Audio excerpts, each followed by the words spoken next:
Hello dear student, আজকে আমরা আলোচনা করব কল্যাণী বিশ্ববিদ্যালয়ের অন্তর্গত second semester English major paper অর্থাৎ সেকেন্ড সেমিস্টার ইংলিশ অনার্সের একটি গুরুত্বপূর্ণ ফিগার অফ স্পিচ নিয়ে।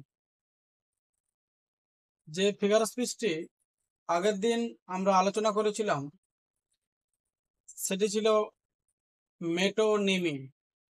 আজকে যে ফিগার অফ স্পিচটি আলোচনা করব তোমাদের সিলেবাসে ইনক্লুড আছে সিনেকডোকি। What is synecdoche? There is another kind of the substitutional figure that is called synecdoche. synecdoche হচ্ছে এক ধরনের বিকল্পমূলক অলঙ্কার।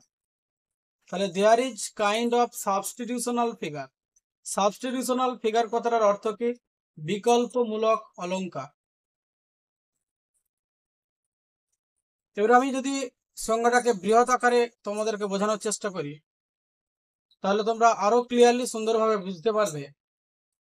when we use, যখন আমরা ব্যবহার করি more comprehensive term for a less comprehensive term, যখন আমরা more comprehensive term বলতে যখন আমরা বড় কথাকে ছোট কথার জন্য ব্যবহার করি or অথবা a less comprehensive term is used for a more comprehensive term, যখন আমরা ছোট কথাকে বড় কথার জন্য ব্যবহার করি that is called synecdoche, তখন আমরা সেটাকে synecdoche বলে থাকি। এই synecdoche এমন একটি গুরুত্বপূর্ণ ফিগার অফ স্পিচ যে ফিগার অফ স্পিচ থেকে তোমাদের এবছরের জন্য 2 মার্কসের কোয়েশ্চেন আসার সম্ভাবনা 100% আছে। সুতরাং তোমরা সিনেকডোকিটাকে খুব ভালো করে বোঝার চেষ্টা করবে এবং আমি উদাহরণস্বরূপ তোমাদেরকে কতগুলো এক্সাম্পল দিয়ে বুঝিয়ে দিচ্ছি। তারপরেও যদি তোমাদের কোনো প্রবলেম থেকে থাকে অবশ্যই কমেন্ট বক্সে কমেন্ট করে জানাতে পারো। ফর এক্সাম্পল, উদাহরণস্বরূপ তোমাদেরকে আমি বলতে পারি 5 heads sat together to decide the matter. 5 heads, 5টা মাথা sat বসেছিল together একসঙ্গে to decide the matter, বিষয়টাকে আলোচনা করতে। তাহলে 5টা মাথা একসঙ্গে বসেছিল একটা বিষয়কে আলোচনা করতে। এবারে এই লাইনটাকে তোমাদেরকে যদি ব্যাখ্যা করতে দেয়, তোমাদেরকে বলে লাইন তুলে দিয়ে ধরো এই ধরনের বাক্য তুলে দিবে, ধরো 5 heads sat together to decide the matter, তোমাদেরকে লাইনটা তুলে দিবে। এই লাইনটা তুলে দেওয়ার পর তোমাদেরকে বলবে identify the figure of speech and explain it. তাহলে তোমাকে প্রথমেই লিখতে হবে in the above sentence is a clear case of synecdoche, এটা সিনেকডোকির অন্তর্গত। এবারে হোয়াই, কেন, মানে কি, ব্যাখ্যাটা তোমাদেরকে দিতে হবে। ব্যাখ্যাটা কি? হেয়ার, এখানে, less comprehensive term heads is use to the mean, মানে এখানে ছোট কথাকে বড় করে তুলে ধরার জন্য এটা সিনেকডোকির অন্তর্গত। তাহলে হেয়ার, এখানে, the less comprehensive term head is use to mean the more comprehensive term mean. তাহলে এখানে হেড কথাটার অ্যাকচুয়াল অর্থ কিন্তু মেন। তাহলে আমরা হেডটাকে ছোট কথা হিসাবে তুলে ধরেছিলাম প্রথমে, সেটাকে কনভার্ট করা হচ্ছে বড় কথাতে। তাহলে যখন কোনো আমরা ছোট কথাকে বড় কথা হিসাবে তুলে ধরি, আবার কখনো বড় কথাকে ছোট কথা হিসাবে তুলে ধরি, তখন সেটাকে আমরা সিনেকডোকি বলি। তাহলে এই 5 heads sat together to decide the matter, এটা কিন্তু ছোট কথাকে বড় হিসাবে প্রকাশ করছে। হেডস বলতে আমরা পাঁচটা, 5 হেডস বলতে পাঁচটা মাথা, কিন্তু পাঁচটা মাথা নয়। যদি বড় কথাতে যখন ট্রান্সফার করা হচ্ছে মিনিংটা কি দাঁড়াচ্ছে? Heads means men. So it is a clear case of synecdoche. তাহলে আবার ধরো তোমাদেরকে সেকেন্ড এক্সাম্পল যদি দিয়ে বুঝিয়ে দিই, আই স্পেন্ড, আমি কাটাই 5 স্প্রিং, 5টা বসন্ত, দেয়ার ইন আর্লি লাইফ। তাহলে অতীতের জীবনে, আর্লি লাইফ বলতে প্রাথমিক জীবনে বা অতীতের জীবনে, সেখানে মানে কোন একটা জায়গাকে কেন্দ্র করে বোঝাচ্ছে যে আই স্পেন্ড, আমি কাটাই 5 স্প্রিং, 5টা বসন্ত, দেয়ার সেখানে, in early life.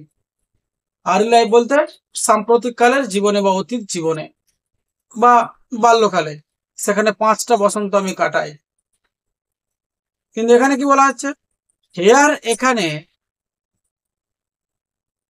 Spring, 5 spring মানে 1 মাস সমান আমরা কত জানি?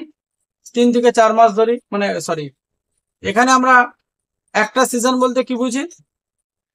3 থেকে 4 মাস একটা সিজনকে আমরা হিসেবের খাতিরে ধরি। তার মানে এখানে 5 স্প্রিং মানে 3 ইন্টু 5 সিজন মানে 15 মাস, প্রায় 15 মাস মানে 1 বছর 3 মাস, মানে মোর দ্যান 12 মান্থ, মানে 1 ইয়ারের বেশি। তার মানে কি হেয়ার, এখানে spring a part of a year, বসন্ত হচ্ছে একটা বছরের অংশকে ধরা হচ্ছে, is use for the whole year, যেটা সারা বছরকে ইন্ডিকেট করছে। তাহলে এখানেও কিন্তু মানে এই ব্যাখ্যাটা যদি আমরা লিখি, হেয়ার, এখানে the expression 5 spring refers to a whole year, so less comprehensive is used to more comprehensive. That means the whole year 5 spring indicates. তাহলে এখানেও কিন্তু ছোট কথাকে বড় কথা হিসাবে প্রকাশ করা হচ্ছে বা বলা হচ্ছে। So it is a clear case of synecdoche. এরপর যদি তোমাদেরকে আমি 3rd নম্বর এক্সাম্পল দিয়ে বোঝাই, দ্য মাইটি হার্ট। এই লাইনটা তোমরা ক্লাস 11 এর up on Westminster bridge, William ওয়ার্ডসওয়ার্থের লেখা, সেখানে তোমরা পড়েছ। The mighty heart are still in sleep. এই সর্বশক্তিমান হৃদয় এখনো ঘুমন্ত বা এখনো শায়িত। তাহলে এখানে কি করা হচ্ছে? হার্ট মিন্স হচ্ছে হৃদয়, কিন্তু তা নয়। এখানে কিন্তু ছোট কথাকে বড় কথা হিসাবে প্রকাশ করা হচ্ছে। ব্যাখ্যাটা কিভাবে দেবো? প্রথমে আমাদেরকে লিখতে হবে this sentence includes as the figure of speech, comma দিয়ে সিনেকডোকে। এবার ব্যাখ্যাটা কিভাবে লিখবো? Here the word heart means people, heart means people. তাহলে the more comprehensive is used for the less comprehensive। এখানে বড় কথাকে ছোট করে তুলে ধরা হচ্ছে। So it is a clear case of synecdoche. এরপর দিয়ে স্টুডেন্ট আমরা আর একটা গুরুত্বপূর্ণ এক্সাম্পল তোমাদের সামনে তুলে ধরবো। Once the Britain world was very large। এক সময় ব্রিটেন পৃথিবীটা ছিল খুবই বড়, কিন্তু হিয়ার দ্য ওয়ার্ড, তার মানে কি এই বাক্যটাও দেখো সিনেকডোকির অন্তর্গত। বাক্যটা আরেকবার রিপিট করছি তোমাদেরকে, once the Britain world was very large. তাহলে this sentence is an example, is an clear case of synecdoche. এই বাক্যটাও কিন্তু সিনেকডোকির অন্তর্গত। ব্যাখ্যাটা কিভাবে দেব? না, হেয়ার, এখানে the word world refers to the empire. এখানে ওয়ার্ল্ড বলতে রাজত্বকে বোঝানো হয়েছে।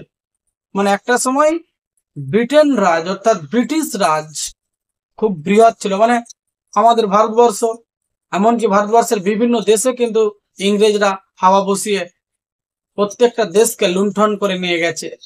তার মানে এখানে কি more less comprehensive is used for the more comprehensive. তাহলে here the less comprehensive is used for the more comprehensive term. তাহলে এখানে ছোট কথাকে বড় করে তুলে ধরা হচ্ছে। So it is a clear case of synecdoche. The steel quivered over is throat. Steel বলতে আমরা যে স্টিলের যে বাসনপত্র ইত্যাদি হয়, একটা মেটালকে ইন্ডিকেট করছে। তাহলে দ্য স্টিল কুইভার, ওই স্টিল যে উপাদানটা কুইভার মানে কাঁপিয়ে দিয়েছিল ওভার ইজ থ্রট, তার গলার উপর। অ্যাকচুয়ালি হিয়ার এখানে the word steel means sword. শুধু তো স্টিলের একটা উপাদান কারো গলাকে কাঁপিয়ে দিতে পারে না। আরেকবার বাক্যটা রিপিট করছি ডিয়ার স্টুডেন্ট, বাক্যটা আরেকবার রিপিট করছি dear student. The steel quiver over is throat. এই স্টিলটা কাঁপিয়ে দিয়েছিল তার গলার উপর দিয়ে। হিয়ার এখানে the word steel refers to the sword. এখানে স্টিল বলতে কিন্তু একটা তরোয়াল বা অস্ত্রকে বোঝানো হয়েছে। এখানে বড় কথাকে ছোট কথা, আরেকবার ব্যাখ্যাটা দিই। The steel quiver over is throat. এই বাক্যটাতে dear student the more comprehensive is used for the less comprehensive. এই বাক্যটার মধ্যে বড় কথাকে যখন ছোট কথা হিসাবে তুলে ধরা হচ্ছে, so it is a clear case of synecdoche. মানে স্টিল মানে আমরা ছোট কথা, স্টিল মানে সামান্য জিনিস, ছোট কথা হিসাবে তুলে ধরছে। কিন্তু যখন আমরা ইনার মিনিং এ ঢুকছি, here the word steel refers to the sword, steel কথার অর্থ হচ্ছে তরোয়াল বা অস্ত্র, তখন কিন্তু বোঝা যাচ্ছে যে আমরা একটা বড় কথাকে ছোট হিসাবে প্রকাশ করছি। So it is a clear case of synecdoche. এই ধরনের অজস্র উদাহরণ আছে, আর তোমরা বোঝার চেষ্টা করবে প্র্যাকটিসের মাধ্যমে। আমি যতটা তোমাদেরকে সহজভাবে তুলে ধরার চেষ্টা করলাম। যদি ভিডিওটা ভালো লাগে অবশ্যই লাইক, কমেন্ট, শেয়ার করতে ভুলো না। যারা ডিয়ার স্টুডেন্ট এখনো পর্যন্ত চ্যানেলটা সাবস্ক্রাইব করনি, অবশ্যই চ্যানেলটিকে সাবস্ক্রাইব করে বেল আইকনটি প্রেস করে দিও সমস্ত নোটিফিকেশন পাওয়ার জন্য সবার আগে। Thank you everybody. আবার দেখা হবে এই ধরনের গুরুত্বপূর্ণ টপিকস এবং সাজেশন নিয়ে।